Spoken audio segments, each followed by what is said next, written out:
Ana Lúcia contou para o SBT Tocantins o dia em que doou Keliane para seu Antônio e Dona Maria e o motivo que levou ela a fazer isso. A gente tem momentos da vida que a gente faz coisas que a gente gostaria de não fazer, né? Não que a gente se arrepende, porque eu acho que tudo que a gente faz de errado é para servir, para não fazer mais, né? Eu tive a Keliane com 17 anos, então foi um momento muito tumultuoso na minha vida. Meus pais tinham se separado, a gente era 8 irmãos, e a minha mãe, por ser uma pessoa da roça, não ter nenhum tipo de profissão, se viu muito difícil criar os filhos. Então ela nos dividiu e eu fiquei na casa de uma tia, Imperatriz. E então apareceu um senhor lá, que hoje eu digo que é senhor, né? Mas na época a palavra era bem outra. E então a gente teve um relacionamento de pouco tempo, muito pouco tempo, coisas de 2 ou 3 vezes. E essa pessoa sumiu e um mês depois eu descobri que estava grávida. A minha tia não aceitou a gravidez. E eu não queria encerrar a gravidez, apesar de pouca idade, mas eu já sabia do tamanho do pecado que seria. Eu sempre fui da opinião, melhor dar do que tirar. E aí eu vim para Araguaína, para a casa de uma prima. Quando cheguei na casa da prima, também não fui muito bem acolhida. E aí eu fui trabalhar de doméstica na casa de uma família. E o senhor até falava que que ia criar o meu filho, tudo. Mas só quando eu estava com 8 meses, o senhor sofreu um AVC, foi para São Paulo e não mais voltou. Ele faleceu para lá. E a esposa dele não tinha a mesma opinião. Então ela começou a dar a menina sem eu saber. Quando eu vi, a pessoa já chegou. O seu Cruz foi um desses. Eu não sabia da existência do seu Cruz nem da sua esposa. A manicure da minha patroa era a mesma manicure de alguém da família dele. E aí lá no salão, né, conversa de madame, ela espalhou que a empregada doméstica dela, que no caso era eu, estava grávida e ela tinha que dar o filho, porque eu só ia continuar na casa dela se eu desse o filho. É tanto que ela me dizia que quando eu fosse para o hospital, só voltava para a casa dela sem a criança. E aí eu fiquei assim numa situação, né, sem nenhum parente próximo, sem ninguém. E aí a única solução naquele momento era dar a criança, né? E aí foi quando apareceu a esposa do seu Cruz, foi até mim, um dia, acho que uma semana antes de eu ter ela. E quando foi no dia na maternidade, ela foi lá e levou a criança. É uma história triste, mas o importante é que hoje ela está aqui, né? Já construiu sua família, deve ter passado muitos problemas como eu passei, mas tudo terminou bem. Hoje, talvez para ocupar esse espaço na minha vida, eu trabalho com mulheres, com adolescentes que são expulsas de casa, que foge da maternidade, que deixa o filho. E eu vou atrás. A gente leva as crianças para o abrigo, se chama Abrigo Casa da Hospitalidade.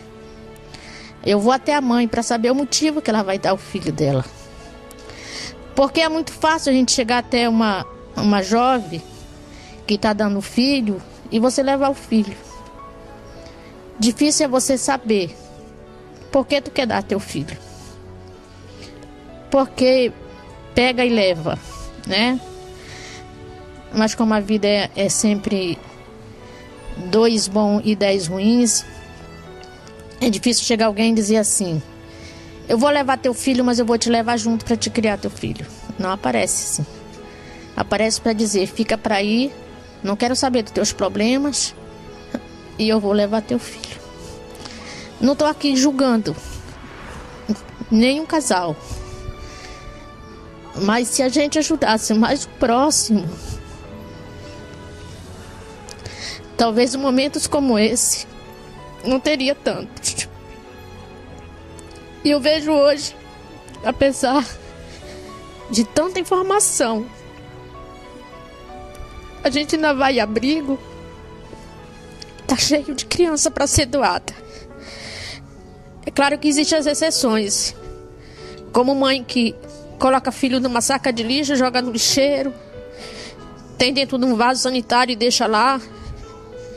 Existem as exceções, mas até os brutos amam, até os animais amam. Então, Você jovem, que tem aí sua idade, que está começando sua vida sexual, talvez muito cedo, porque hoje os jovens começam muito cedo. Então procure se informar. Tem camisinha, tem anticoncepcional de vários nomes, tudo é baratinho na farmácia. Uma caixa de anticoncepcional custa, eu não sei quanto custa aqui no estado, mas no meu estado, quando você tem que comprar, é R$3. Mas todo posto de saúde tem de graça. E outras maneiras que também pode ser evitado um filho, né?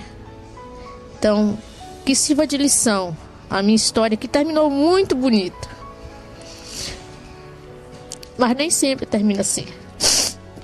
Nós sabemos que hoje o tráfico de criança é muito grande. Do jeito que a gente dá uma criança para uma família que leva para criar com amor, você pode estar dando seu filho para ir para o matadouro. Nos Estados Unidos hoje existe um banco de dados que eles lá estão coletando apenas órgãos importantes. O filho de um cidadão branco precisa de um rim, de um fígado, de um coração. Ele leva qualquer filho. A maioria dessas crianças que desaparecem no nosso Nordeste é para lá que vão. E eles matam sem dó e sem piedade, só para tirar o fígado para dar para uma criança que tem recurso, que o pai e a mãe é rico. O resto vai para debaixo da terra. Então cuidado com nossas crianças, cuidado com nossos adolescentes, cuidado com nossos filhos. Então essa é a mensagem que eu queria deixar. Hoje eu estou muito feliz mesmo, porque a minha filha foi bem criada, foi bem cuidada, hoje está casada, tem um filho. Percebo que ela é amada pela família, amada pelo esposo, amada pelo filho. E se eu descobrisse hoje que a minha filha teria caído no mundo de droga, no mundo de prostituição, que a família não tivesse querido, que a família depois tivesse se arrependido, ter trazido, ter passado para frente, ou se ela tivesse num abrigo mal cuidada. Então bora pensar bem antes de fazer qualquer ato que possa nos trazer uma vida para que nunca mais a gente possa esquecer que a vida é muito boa, mas ela tem que ser bem cuidada.